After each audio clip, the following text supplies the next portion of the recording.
So I'm going to finish this material, but I want to make sure that you understand because it's going to be essential for you to understand Ohm's law and power law. Once we finish, I'm going to give you a practice problems that we're going to do together here in class. So before we go home, I want to make sure that you understand how to use Ohm's law and power law efficiently, and you get the idea. It's very simple. And again, you can use your calculator, and we'll do some practice on that. So, don't make a mistake. We talked about the relationship between physical objects and electron. We said the atom is the smallest particle of any material. What are the components of an atom? Everett. What is inside the atom? There's three main things for us. Now, look at the picture of the atom and the nucleus inside. There are three. What spins around the nucleus? Huh? Electrons, right? And protons are in the nucleus, and they are the same charge as the electrons. That's why they stay there. What charge are electrons? Negative. What charge are the protons? Positive. What about neutrons? Neutrons have no charge. So we know that already. Okay. Flow of electrons and how it comes, we'll talk about that. Explain electrical potential, which is also known as what? Potential? Yeah? Well, you got it. Current flow, that's the amperage. We'll talk about resistance and how they are measured. Again, we are talking about the very basic of electricity.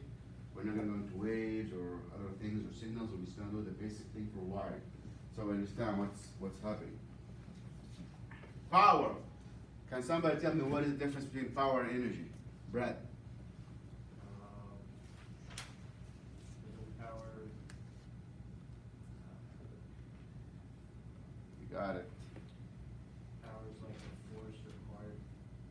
And we'll give an example of two cars. So, huh? Yeah. So, go ahead. You're saying the Mustang. Yeah. So, what is the difference between power and energy? So, Energy. Energy is what does the work. Quantity, yeah, and power. The rate is how fast you spend that energy. So power is always over time. It's a rate, so it's going to go over energy. And we'll talk about the calculation of power based on that, because at the end of the month, if you look at your bill, I'm sure they charge you for kilowatt hour.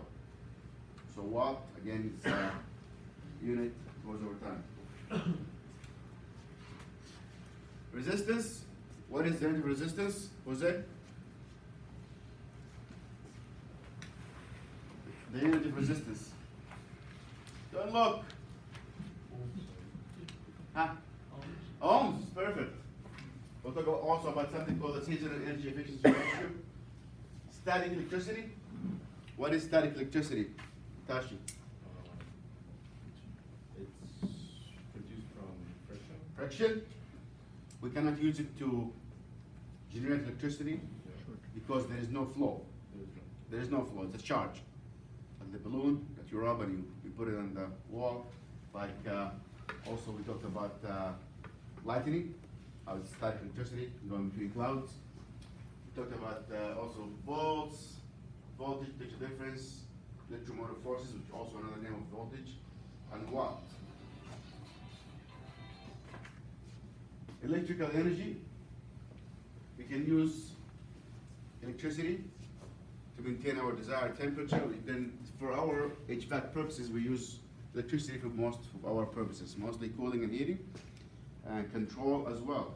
For heating, we still don't rely 100% on electricity. We do burn stuff for heating. Eventually, we will be able to do it without burning stuff. I will talk about the basic principles, because you need that to know how to troubleshoot a circuit. So for control, for air conditioning, for boilers, you're always going to use electricity, right? If it goes out, it will go out. Most of our boilers now, they require to have electricity for control. even though in the past they were self-sufficient, you can run out of power, but you still have heat. So a lot of steam boilers do not require you to have controls, the old ones at least. The new ones are not going to work unless you have electricity. So now we depend on electricity for heat and also for cooling. Matters, atoms, molecules, we don't need to know about that. Nucleus, that's inside the atom. Electrons, they spin around the nucleus. Proton, positive charge, electrons, negative charge. Again, you don't need to remember that. I have a small video here, hopefully it works. So I summarized that long video for this. I found this video that kind of will do the job. So we said before there is some kind of relationship between electricity and magnets, right? And we said whenever you run current through a wire, two things happen to it. Two things. First is it's going to heat up. Second, it's going to generate a magnet around it. So there is a relationship between magnetism and electricity, and this relationship helped us a lot advance our use of electricity. Hopefully this works. Electromagnetism, or the electromagnetic force, is one of the four fundamental forces of nature. It generates light and energy and holds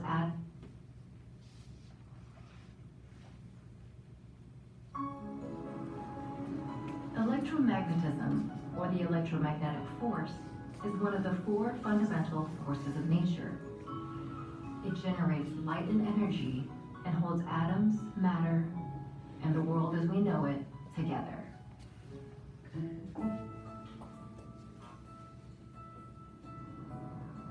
Electromagnetism is a branch of physics that studies the interactions between electric and magnetic fields.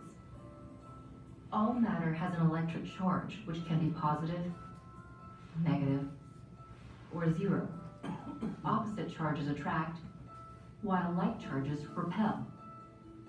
These electric forces bring and hold atoms together. And when atoms gain a positive or negative charge through the transfer of electrons, a measurable electric field will form. If those electrically charged particles start to move, the field will become a flowing electric current and form a magnetic field around it. Under the right circumstances, interacting electric and magnetic fields can continuously produce and sustain one another. This generates an electromagnetic field that transmits waves of electromagnetic energy or radiation into space. The intensity of this radiation is determined by its frequency. These frequencies make up what's known as the electromagnetic spectrum. Near the middle of the spectrum is visible light, such as light emitted by stars, fireflies, and computer screens. On either side are invisible electromagnetic waves. On one end are long, low-frequency radio waves that broadcast television and radio signals, microwaves that carry telephone signals and cook food, and infrared waves emitted by fires. On the other are short, high-frequency wavelengths, ultraviolet, X, and gamma radiation. Unlike low-frequency waves, these waves can pass through the human body, making them useful for medical applications. While electromagnetism has daily applications, it's also the engine that drives the planet as a whole. Thousands of miles below the Earth's surface, a layer of liquid metals churn and flow. This generates electric currents that then produce magnetic fields that all together encompass the entire planet. Called a geodynamo, this process causes Earth's poles to attain positive and negative charges, turning the planet into a giant electromagnet. This phenomenon also creates a protective layer around the planet. It shields us from the most harmful radiation in space, leaving us to enjoy a world held together by the strange and fundamental force of electromagnetism.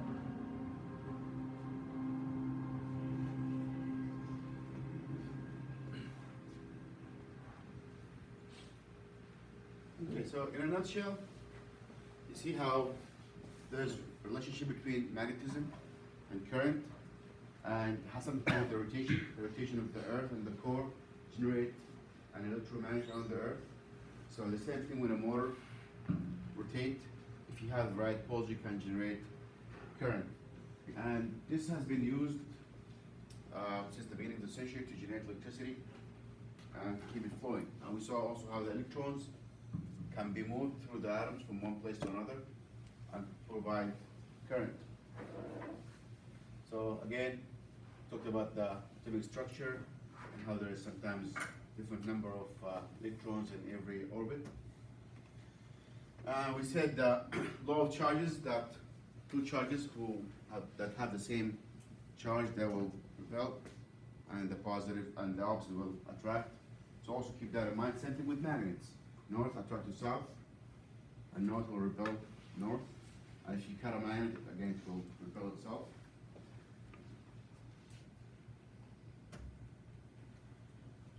So in electricity, one atom is charged, and there is an unlike charge in the other atom that will keep the electron going through the atoms as we go. So if we have a copper wire that's made all full of copper atoms, if you push electrons through them, they will move through the wire all the way to the end, and they keep moving.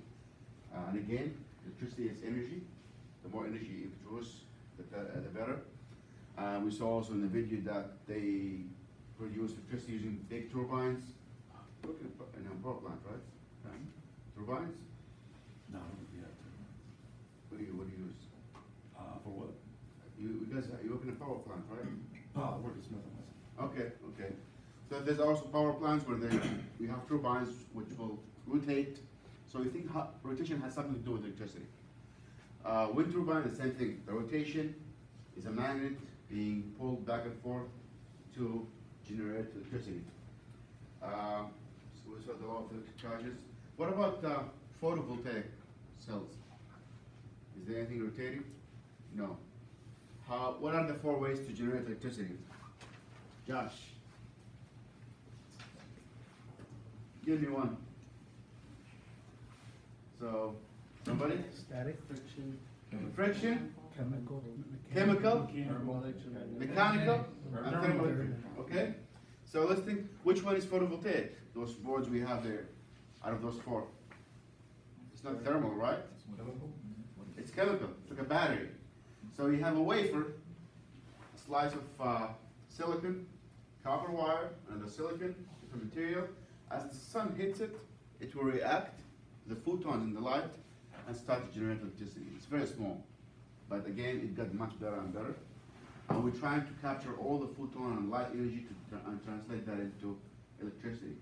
There are ways to generate electricity based on solar thermal, where we collect solar heat and use that heat to heat water, to make steam, to turn a turbine. So again, solar thermal is mostly mechanical. You have to turn stuff around. Okay. Law of charges. Hopefully we'll remember that. And again, we said friction, chemical, magnetic, and other methods. So there's a lot of things that go under chemicals. Chemical reaction between material, like your car battery, your dry cell battery, lithium ion battery, those all chemical reactions that generate electricity. And wind turbines, and that's something you can think about that after you graduate.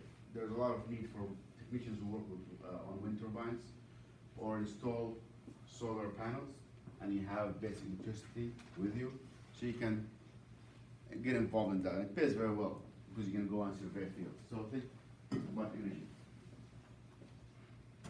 We talked about static already. It's also a repetition from last class. Again, it's the oldest. We noticed that. We noticed the spark. We saw the thunder. The lightning, and we know that there's static electricity. We saw the power. It happens by friction. So how does it happen in the clouds? Friction between the clouds and particles and the atmospheric layers. And again, we talked about that big idea Tesla had, which you saw from the video, that northern light, the aurora, where you see the waves of the sun radiation going to the earth. That's a lot of electromagnetic forces that you can harness at some point. So at some point, maybe people will be able to harness that energy and have free energy into Earth. And sun energy is nuclear and produce a lot of photons. So just like light has photons, you can have energy coming from that. Batteries, again, we mix two material, and sometimes we can bring them back, and sometimes we can't. For the dry cell battery that you throw away, you have a reaction. Once it's done, it's done. It's irreversible, so you have to throw it away. The battery in your phone is different. You can reverse the reaction by charging it, and it will go back and forth. And we said also there's always a cycle loss, like 1% or 0.5%. Every time you charge and discharge, it will have some kind of byproduct, and then you have to change the battery. So battery. Electricity through magnetism is the most common one. That's what we use. And why? Because we can harness a lot of mechanical energy by turning magnets and using that magnet to produce electricity and current. And that's what your alternator does in your car. Your alternator is connected to your engine. Your engine is turning, and the alternator will take a turn and start to generate current. So, question. Well, what happens if you hit the gas really high and go up to 5,000 RPM? How much? Wouldn't the current be really, really high in the alternator and burn everything? Why doesn't it do that? Because after the engine started, doesn't it turn off? No, it still connects to your engine. There's like a resistor in there. So our bill, there is a voltage regulator there. If the voltage regulator goes bad, that's when you burn your car. So the alternator has a voltage regulator. You can keep spinning, but at some point it will just cut off. And also the older ones used to have a clutch that at certain spin it will disengage. Same thing with your air conditioner, the compressor. If you floor the gas, you have the RPM going to 5,000, it will disengage a little bit. That was mechanically achieved.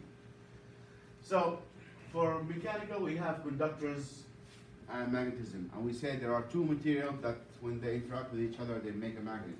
What are those? Remember the tube and the cylinder going through it? Copper and steel. That's why whenever you see a transformer, not bumblebee, a transformer. This transformer, there is a core that's made out of steel and a lot of copper. And this is very heavy. This has 60,000 turns of wire in it. So that will transfer a current, a voltage here from 120 to 10,000 volts. So the theory of the iron core is called induction. Which means at some point here, there's something called the law of the coil. I will try to explain that. Again, if you watch that video that I put online, on the references, the 1 hour video, it will explain that. But I'll go through it. So if we had one wire, and we run current through it,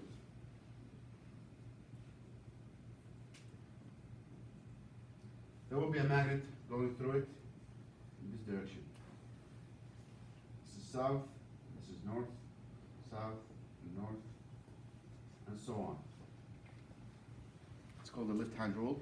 You point your finger to the direction of the current, and your fingers will curl, representing the magnet direction. So this is going to be north, and this is going to be south. So we agree on that, right? If we take that wire and make it into a coil, this is my current going in this direction. What do you think will happen to the magnet around it? It's going to be the same thing going around, right? But if they are close enough, this field will unite. The magnet here will unite. It will be, okay, well, this is my field here.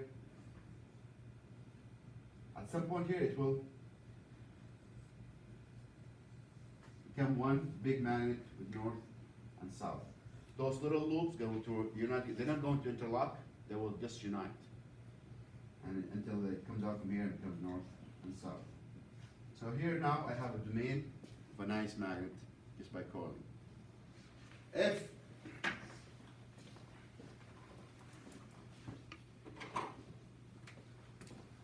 If I put an iron core in the middle,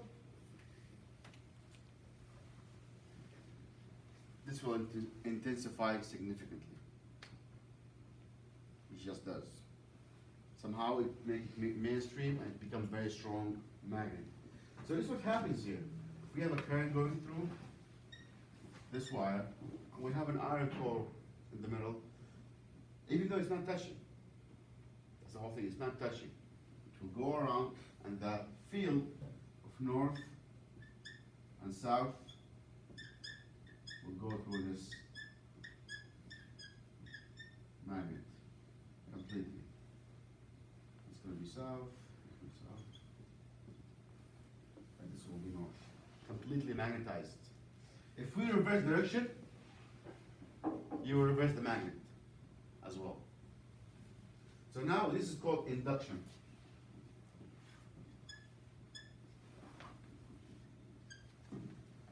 So induction has to do with a wire with current going through it. It was turned into a spring or a coil, and you put iron core inside of it, and you have created induction. You induced magnetism into the iron core through a copper wire. So when you look inside this motor core, what do you see? See wires going around and small little iron cores. So the magnet here probably is reversing between north and south, and that's what will make the rotor spin. And they are put in an angle so that they do not align, so it will keep propelling the core Is around. that a single phase? Single phase, yeah. So So it allows the I'll current pass to it go around. faster through it? yeah, so the current will go through the wire in loops, in bundles, and through the wire, iron cores, and each one of those cores will be either north or south, because it's going to go back and forth. And that north and south will keep going, so it does not stay stable, and that will make it spin. So that's an idea of induction. So what happens if we put another wire here with less turns? Reduce it. I'm gonna got less power coming out of here. So for example, this is 400 volts. This is 3. This could be 300 volts.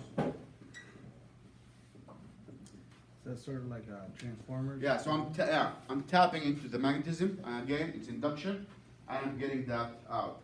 If you look again at the toothbrush in your bathroom or one of those non-contact chargers, there's nothing connecting, right? Or those wireless chargers. But the toothbrush, you put it in the base, there's nothing touching, no metallic part touching. There's induction in it. Small little induction that keep charging the battery. So, flow of electrons, this magnetism, this could be used into induction, and this could be changed. Again, we said there are two things that go into the wire when we run current through them.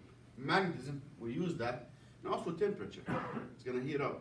That's why when you touch this transformer after a while, it's going to be warm. But it has been calculated that it will be warm, but not warm enough. With some motors, you have heat coming from the core and also from the friction. That's why a lot of motors have a lot of vents in it. They keep pulling in air to cool it off. So, what do you think? How do you think this heating element in your stove works and get this hot and glowing? What's inside of it? They have tungsten wires inside that little coil that spins hundreds of thousands of times. So if we look at it, try to draw that.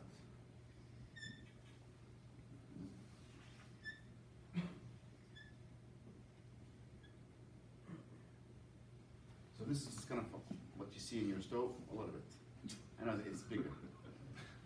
If you cut it, you'll see small wire made of tungsten around. comes back again.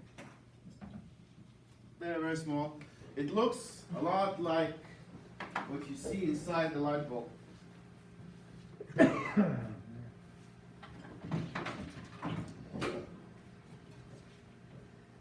So this light bulb produces electricity, and if you look inside, the filament is made out of tungsten. And what's inside the light bulb here? Gas. Huh? Gas. Sometimes gas, but usually what? Nothing. It's vacuum. Why is it vacuum?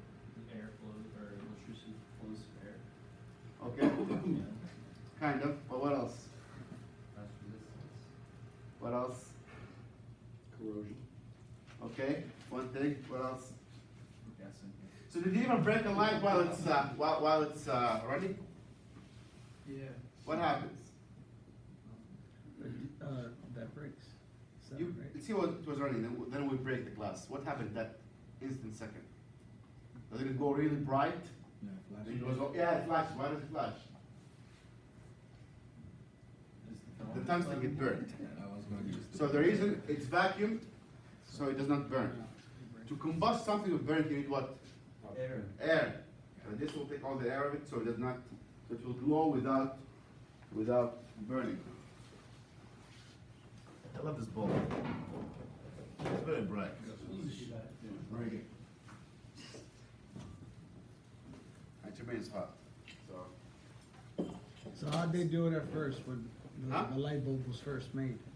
well, it didn't even do like 100,000 trial or whatever, how many thousand he tried. So they actually were able to. They were trying and trying and trying to figure out how to make the light go without like burning.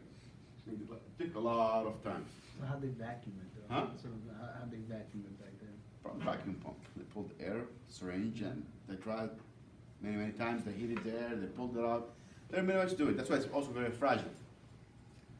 These lights are filled with gas, you're right. Yeah. And also mercury vapor. If you look at incandescent light, like this one here, has a tube. It's not vacuum, it has gas in it, fluorescent gas. And basically you put two cathode and anode and run power through it, then eventually it will glow. Same as like neon signs have neon gas in it with some kind of dye to make it nice and powerful. Okay, so we talked about magnetism. Hopefully that makes a little bit of sense to you. The induction, what is induction? It's making a magnet through steel or steel core.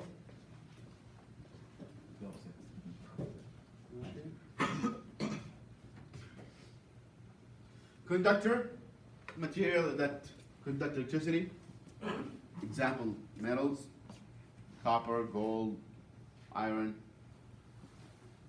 Most metals do. Insulators, material that cannot easily conduct electricity. Glass, ceramics, rubber, asbestos. And we say if things conduct electricity, they also conduct heat. So if it conducts electricity, probably it will conduct heat as well. So volts, amps, and ohms, we're gonna talk about that a lot. Potential difference, electromagnetic forces, that's all voltage. Field of force, electric pressure, these are all named for voltage. Why do they call it that? If we want to have the analogy of voltage as pressure. So if we have a big tank full of water, and you put a small hole into it, there's a lot of pressure, right?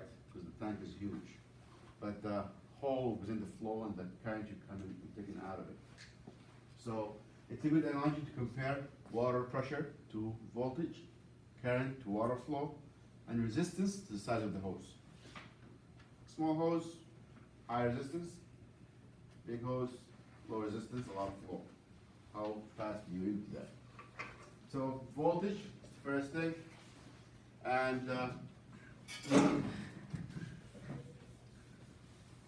I think I did that.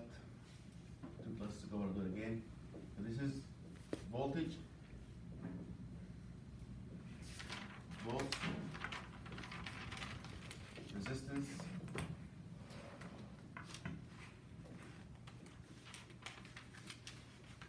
ohms,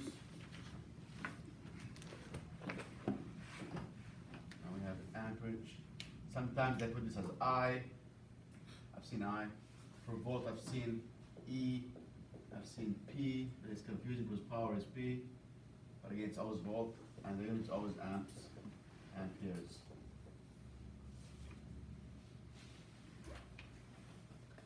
So, bless you. Thank you. If we were to compare that to water, water flow, and the top will have pressure, this one will be pipe size, and here we'll have water flow.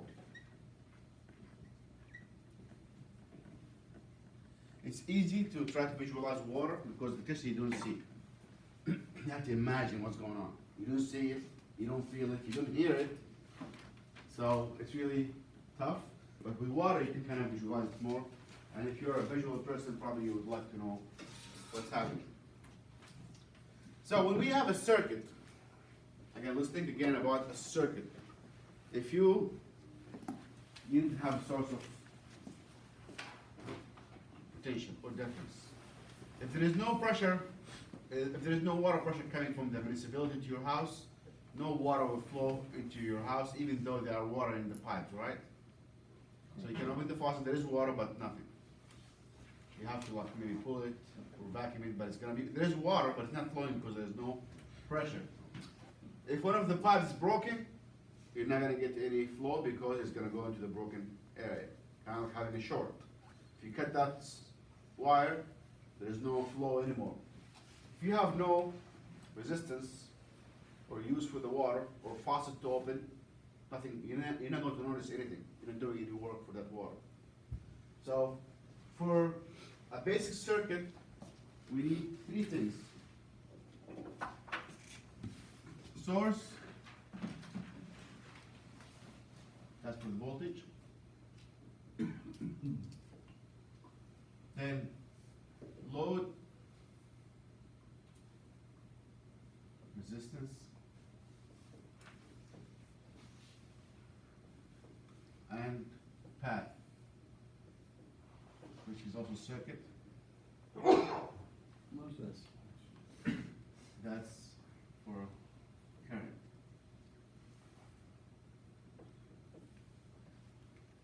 That's my source, that's my load, and that's my flow. And the flow always going to be from minus to positive because minus is the charge of electrons.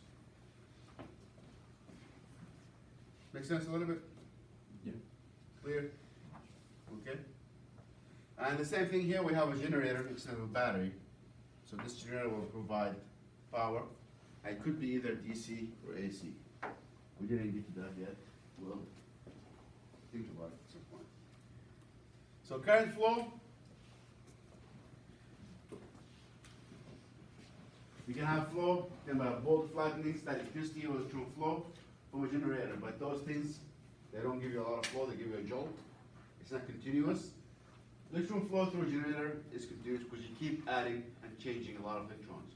But you can get a big jolt of flow from lightning, but it lasts only a millisecond and transfer completely to Earth. So we have direct current, which flows in one direction, DC, and AC, which goes back and forth. Those two depends on how you align your alternator. But batteries usually, battery mostly going to be DC. Anything, chemical is going to be DC. The generator is in one direction. Alternating goes back and forth. I don't know if you ever like into science and watch any of those documentaries. The big war between Edison and Tesla. One was saying one is better than the other, etc. It went for a long, long time, and Edison birthed an elephant or something. So, anyways, but at the end, AC current won the war for a lot of applications. DC is not bad; it just did not succeed into the application of transmitting power through distance. Every time, okay, for example, for a battery, if you have a battery, if the wire is too long, then it's going to die out, right? It's not going to be enough. You're going to run out of water flow. Using a current and a wave was very successful in transmitting power over like hundreds of miles. So we have DC and AC, regular intervals, and we'll spend the whole chapter talking about that and what are the differences. Amperage is the unit of current, so I hope you can remember voltage is volt, resistance is ohms, and amperage is amps or amperes. Resistance. Resistance is load, right? It's what eats your current, what slows you down. But if you have no resistance, then you're not doing any work. So resistance, give me an example of a resistance. Something in a circuit that eats your load. Something. Huh? Light bulb? What else? TV. Firematic. Firematic? Huh? Switch? Switch. Switch is different. That one does not like take any power. But you can take light bulb, a motor, consume energy. Solenoid valve, it takes some energy. The most common load we have in HVAC is what? It's a motor. This is going to be what uses the user of all our electricity. We use a motor for AC, inducer fan, pump. So this is going to consume most of the power you have. What else consumes power? Snail thing. Pretty much the appliances, right? Huh? The appliances, right? Appliances, which, yeah, what do they have? What do they do? Motor, they have, Water, huh? motors, they have. Motors, heaters, Heaters, light bulbs. So that's basically it. Lights, motors. Some power is consumed by controls, but that's not really a lot of consumption. The motor is going to be what consumes most of your energy. And when you do your paper, which I hope you start thinking about it, there's a discussion board there. I didn't see anybody post their appliance. We'll do it during the break. So when you look at the appliances, you'll find out that at the end, any appliance is a combination between a motor, a heater, and smoke control. It's funny how much use we got out of motors. Vacuum has a motor, an AC has a motor, a blender has a motor, toaster has a heater, smoke control. So the combination between heaters and motors take over all the controls we have. So again, pressure is 120 VAC. So VAC means voltage alternating current. We have resistance and current flow. So any questions about resistance, current, and voltage? We're good? Okay.